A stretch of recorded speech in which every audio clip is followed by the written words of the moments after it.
गंगा की बात।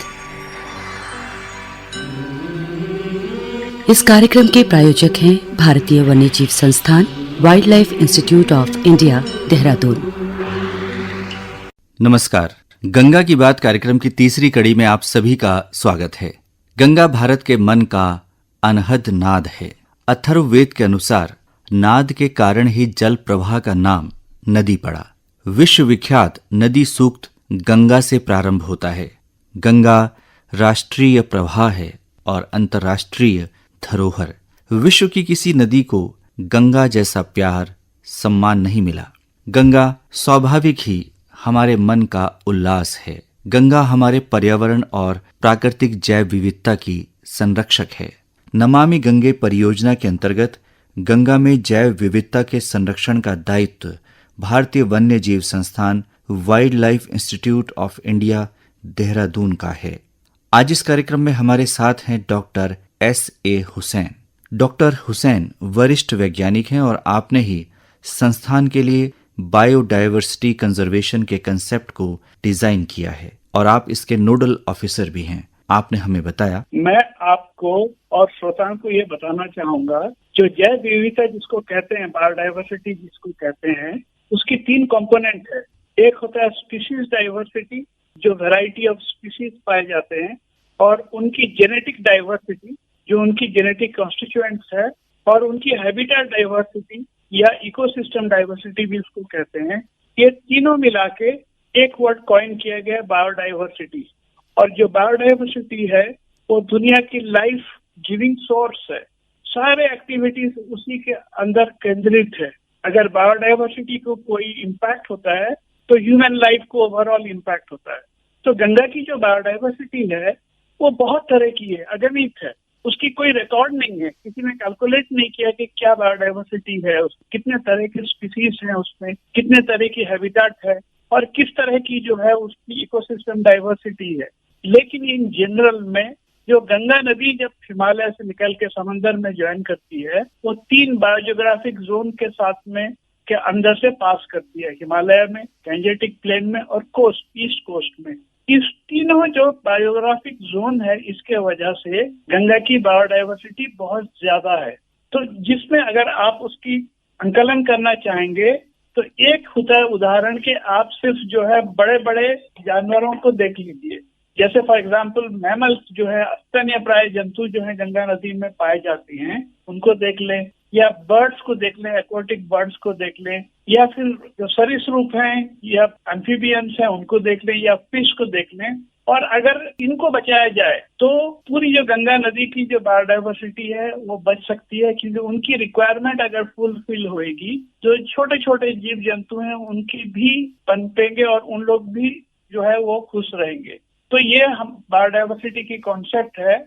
और हम लोगों ने जो इस प्रोजेक्ट को, बायोडाइवर्सिटी कंजर्वेशन को 16 में शुरू किया था, जिसका ये एक मुख्य उद्देश्य था कि जो गंगा की बायोडाइवर्सिटी की एक संरक्षण की प्लान बनाई जाए और उसको बहुत सारे सहभागी हैं, यानी कि स्टेक होल्डर्स हैं, उनके साथ में मिलकर गंगा की कंजर्वेशन किया जाए।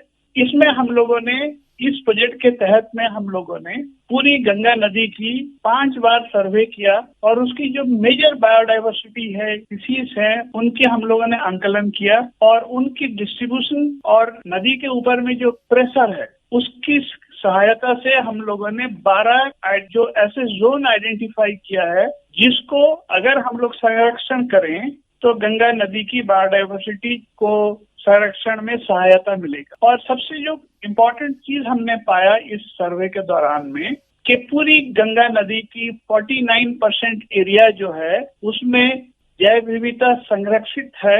उसमें जो इंडिकेटर स्पीसीज हैं, जैसे गैंजेटिक डॉल्फिन है या एक्वाटिक बर्ड्स हैं, उन लोग पनप रहे हैं, उनकी रिप्रोडक्शन हो रहा है, उनके जुवेनाइल्स जो है वो हमें दिख रहे हैं। तो ये हमारा मुख्य जो है आउटकम है इस प्रोजेक्ट की। और हम लोग ये कोशिश कर रहे हैं कि जैसे स्टेक होल्डर्स हैं, ग्रामवासी हैं, डिस्ट्रिक्ट एडमिनिस्ट्रेशन हैं, फॉरेस्ट डिपार्टमेंट है, फिशरी डिपार्टमेंट है, वाटर रिसोर्सेज डिपार्टमेंट है, इनको हम लोग एक साथ में मिलाकर गंगा की संरक्षण की परिकल्पना कर रहे हैं और उसको किसी जगह में कुछ स्ट्रेच में इम्प्लीमेंट करने की कोशिश कर रहे हैं। इस काम की वजह से जो हमें जो ये ज्ञान हुई और जो गवर्नमेंट को जो ज्ञान हुई कि गंगा नदी की संरक्षण किया जा सकता है, और उसकी जो दूसरी स्टेप ये है कि गंगा नदी में जो पॉल्यूशन है, डिग्रेडेशन है, वो सिर्फ गंगा नदी से ही नहीं होता है, उसकी सहायक नदी है जो ट्रिब्यूटरीज है उसमें से भी आती है। तो क्या हम ट्रिब्यूटरीज की भी संरक्षण करें, और करें तो जो गंगा की मॉडल हम लोगों ने डेवलप किया है क्या उसको इम्प्लीमेंट किया जा सकता है। इसी वजह से भारत सरकार ने नमामि गंगे के अंतर्गत हमें गंगा नदी की सहायक नदी, जैसे 8 नदी है, ऊपर से अगर आप लेंगे रामगंगा, उसके बाद कोसी, गंडक, घाघरा और गोमती, इस तरह की जो है 8-9 नदियों में हमें काम करने के लिए आदेश दिया है या निर्देश दिया हुआ है, और हम उस कार्य को शुरू कर रहे हैं। तो ये दूसरा चरण है, इसमें जो गंगा की सहायक नदियां हैं उस पर कार्य होना है। डॉक्टर हुसैन, हम जानना चाहेंगे कि लॉकडाउन पीरियड में गंगा नदी में जो परिवर्तन हुए हैं, जो उसके प्रदूषण के स्तर में कमी आई है, उसकी जो निर्मलता एक बार पुनः बनी है, उसकी निरंतरता बनी है, इसको आप किस रूप में देखते हैं? और आने वाले दौर में चूंकि गतिविधियां बढ़ेंगी, क्या अपेक्षा है आम जनता से आपकी? मैं इसमें 2 बिंदु में आपको बताऊंगा। पहला बिंदु यह है कि जो सहायक नदियां हैं उसमें हम लोगों ने लॉकडाउन के पहले एक सर्वे, प्रिलिमिनरी सर्वे कर चुके हैं, और उसमें जिस जिस जगह पे बायोडायवर्सिटी अच्छे दिखते हैं उसको हमने GIS डोमेन में रिकॉर्ड कर चुके हैं। और उसके साथ साथ हम लोगों ने उसी समय में गंगा नदी की भी संरक्षण किया है। तो हमें ये उम्मीद है अगर हम वही सर्वे फिर लॉकडाउन के बाद करें तो हमें एक्चुअल परिस्थिति की आंकलन मिल जाएगा। लेकिन जो लॉकडाउन के इफेक्ट के बारे में आप पूछ रहे हैं, उसके लिए मैं ये कहना चाहूंगा कि जो इम्पैक्ट होता है, जो ह्यूमन इम्पैक्ट है या एंथ्रोपोजेनिक इम्पैक्ट होता है नेचुरल सिस्टम में, वो 2 तरह का होता है। एक होता है रिवर्सिबल डैमेज, यानी कि कोई भी अगर इम्पैक्ट हो रहा है और आप उसकी ट्रीटमेंट करवाएंगे तो डैमेज जो है सिर्फ उभर सकता है। और दूसरी जो डैमेज होता है वो उसको कहते हैं इरिवर्सिबल डैमेज, जिसके एक बार अगर वो डैमेज हो गई तो जो इकोसिस्टम्स हैं वो रिकवर करने में बहुत समय लगता है और उसके लिए बहुत मशक्कत करनी पड़ती है। तो इस पॉइंट ऑफ व्यू से मैं ये कहूंगा कि जो गंगा नदी के ऊपर में जो इम्पैक्ट हुई थी ह्यूमन प्रेशर की, वो रिवर्सिबल था, यानी कि आपने नेचर में उस इम्पैक्ट को हटा दिया, यानी कि ह्यूमन प्रेशर को हटा दिया, तो गंगा नदी के ऊपर में जब प्रेशर कम हो गई, नदी खुद ब खुद साफ हो गया और वो अपने जो ओरिजिनल स्थिति है उस पर वापस जा रहा है, जिसको होम्योस्टैसिस कहते हैं। तो इसी वजह से नदी हम लोगों को साफ दिख रहा है।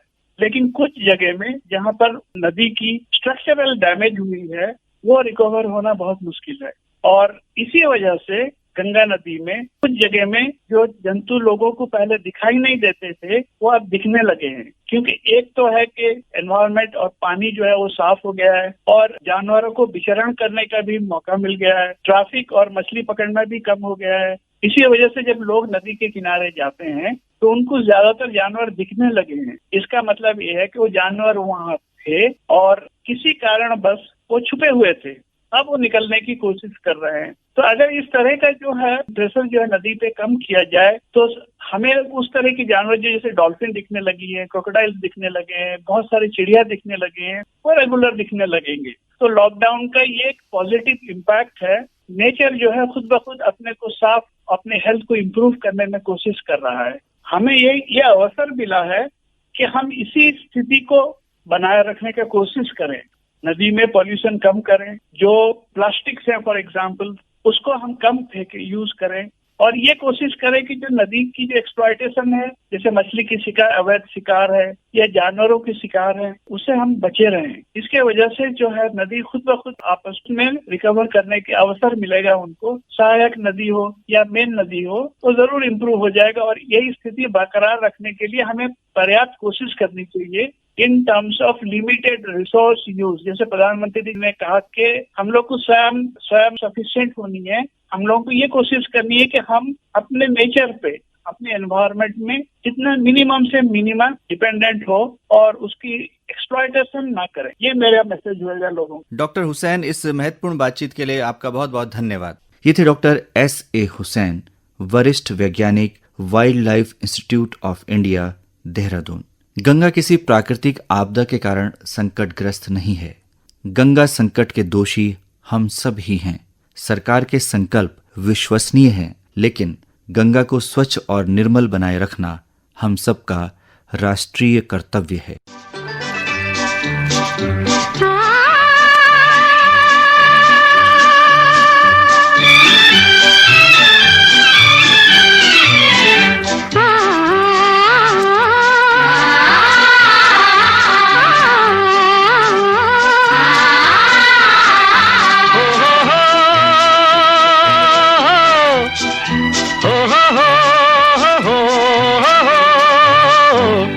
मचलती हुई हवा में छम छम हमारे संग संग चले गंगा की लहरें। मचलती हुई हवा में छम छम हमारे संग संग चले गंगा की लहरें। ज़माने से कहो अकेले नहीं हम, हमारे संग संग चली गंगा की लहरें।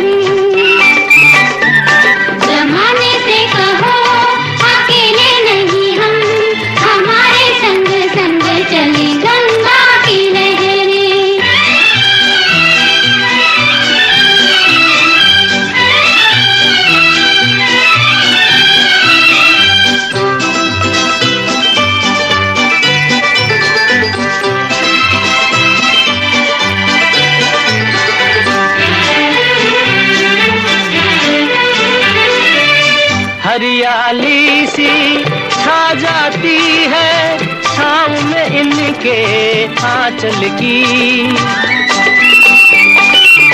हरियाली सी छा जाती है छाँव में इनके आंचल की। सर को झुका के नाम लो इनका, ये तो है शक्ति निर्बल की। हिमालय ने भी चूमे हैं इनके कदम।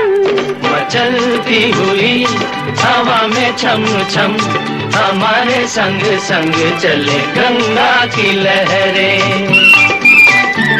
ज़माने से कहो अकेले नहीं हम, हमारे संग संग चले गंगा की लहरें।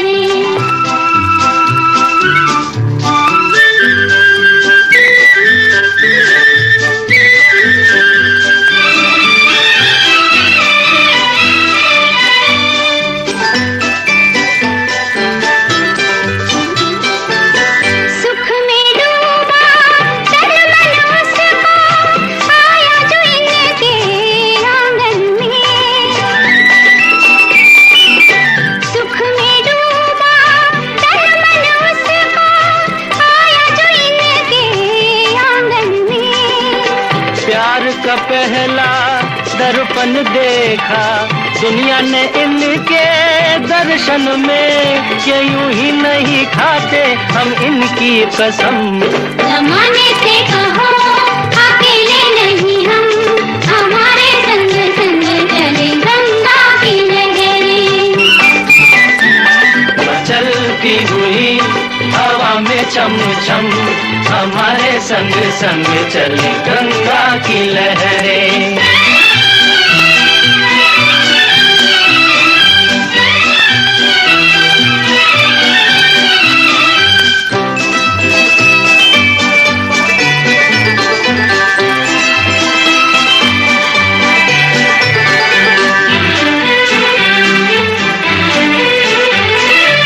साथ दिया है इन लहरों ने जब सबने मुंह फेर लिया। साथ दिया है इन लहरों ने जब सबने मुंह फेर लिया। और कभी जब गम की जलती धूप ने हमको घेर लिया, तो इनके ही कदमों में झुक गए हम। इस गंगा गीत के साथ ही गंगा की बात कार्यक्रम की तीसरी कड़ी यहीं पर संपन्न होती है। अगले सप्ताह आज ही के दिन इसी समय एक बार फिर आपसे मुलाकात होगी। तब तक के लिए हमें अनुमति दीजिए। नमस्कार। इस कार्यक्रम के प्रायोजक थे भारतीय वन्यजीव संस्थान, wild life institute of India, Dehradun.